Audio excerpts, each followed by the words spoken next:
I continue to believe that the best way to solve this problem is by working together to pass that kind of common sense law. Second, I'll make it easier and faster for high-skilled immigrants, graduates, and entrepreneurs to stay and contribute to our economy. I said today, I don't want judges. I want ICE and Border Patrol agents. And that's why we're going to keep focusing enforcement resources on actual threats to our security. Felons, not families. Criminals, not children.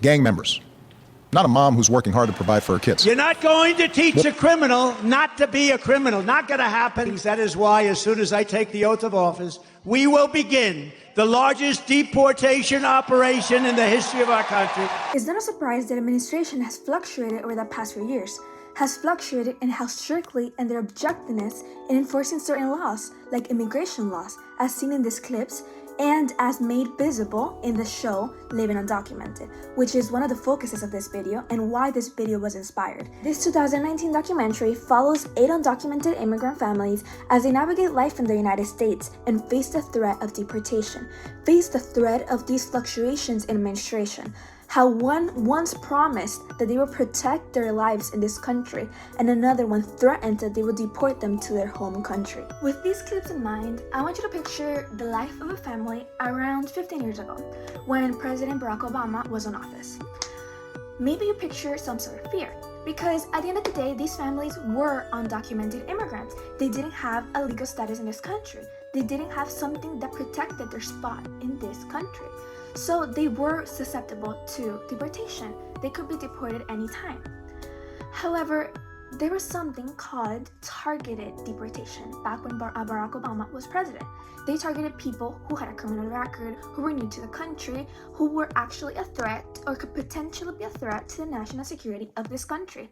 So long-settled families weren't as vulnerable to this threat.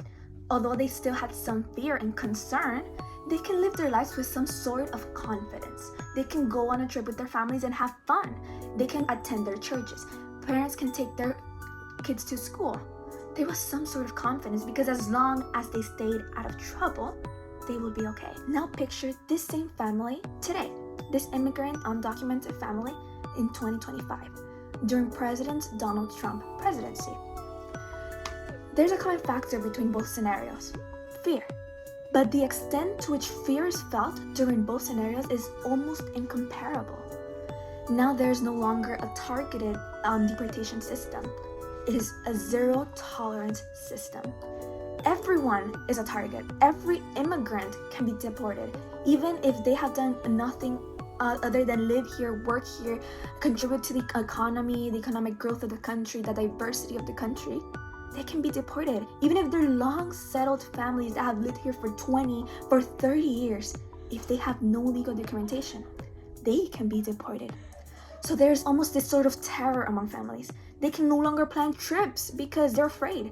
They can no longer take their children to places that are far away because they live with that terror.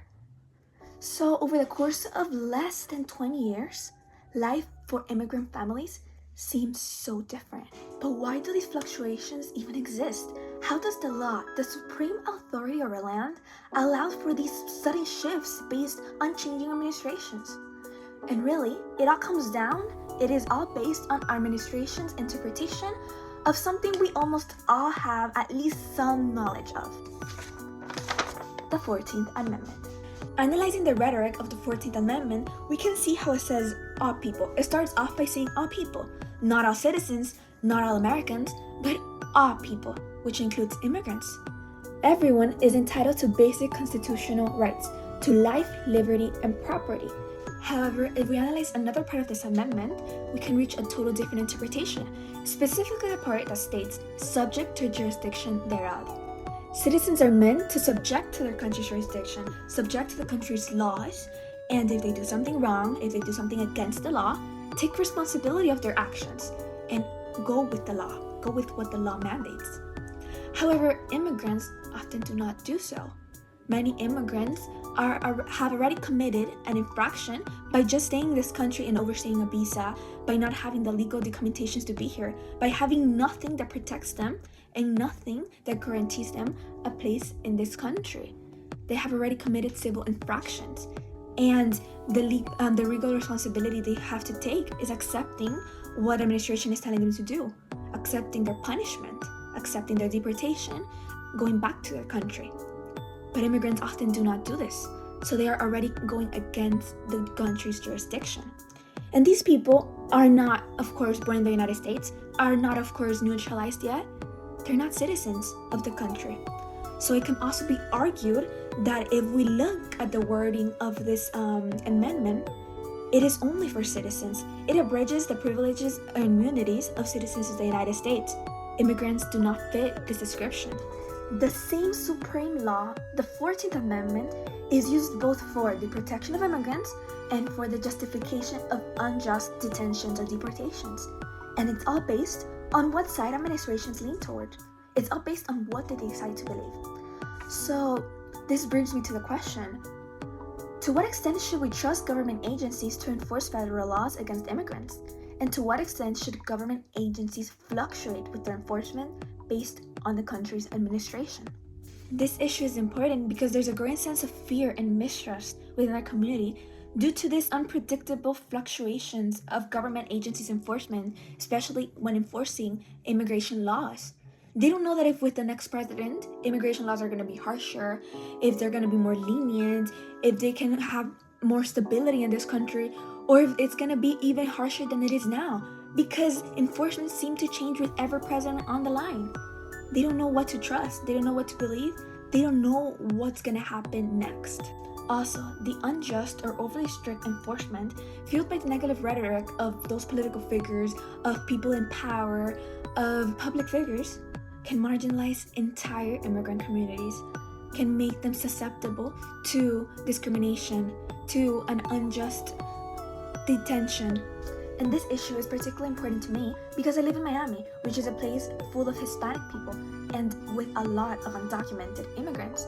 And most of them have lived here for a long time. Most of my neighbors have been living here for a very long time, and they have endured these fluctuations.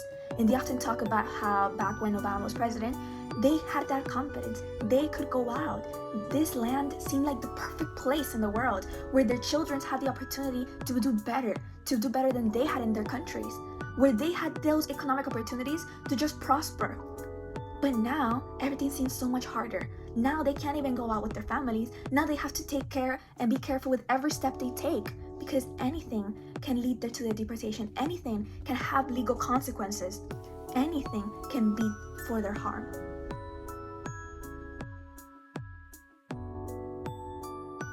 Trust is confidence that someone or something is reliable.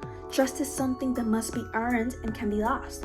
And many immigrants have lost their trust in administration because of how different they behave, because of the fluctuations, because some say they will protect them and another threatens them and another damages them. And this fluctuations in behavior is seen in the following clip.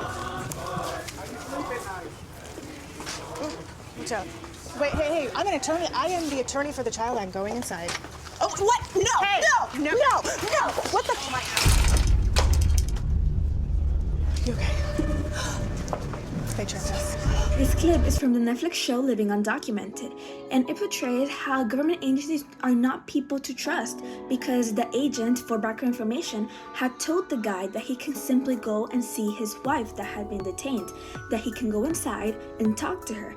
But once he was going inside with the attorneys of the child that he was carrying behind them, they were tricked, and he was detained as well at that instant.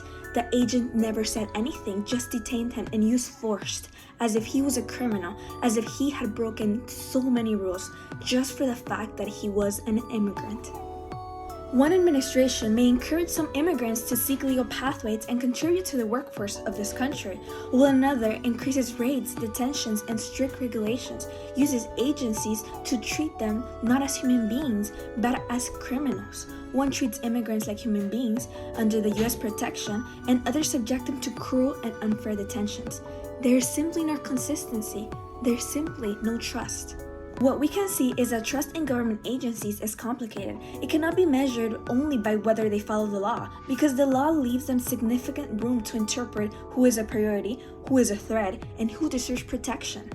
But what we can say is that we can only trust government agencies to the extent to which they seem trustworthy, to the extent that they give us at least some sort of protection, that they give immigrants at least some sort of stability which they can be guided through. Which leads me to my second question.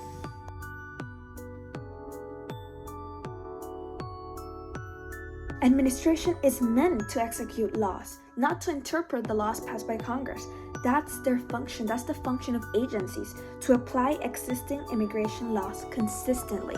There should be no fluctuations every time administration is changed. There should be some sort of stability. There shouldn't be a change in how strict immigration laws are enforced every time there's a new president, every time administration changes, because administration will continue to change till the end of times. But there should be stability in our laws. From the 14th Amendment and how it can both be used to protect and to justify harsh treatment for immigrants, and this show that shows how these fluctuations are in fact affecting our immigrant community, we can see that there is a need for clear legal framework, where subjectivity from political figures is mitigated, or where a more consistent rhetoric application is acquired, where it doesn't change based on who's in power, where it doesn't change with time, where all administrations can at least enforce these laws equally, uniformly, in agreement with each other. It is in fact true that laws dictate what must be obeyed, but it is human interpretation what at the end of the day establishes how laws are carried out.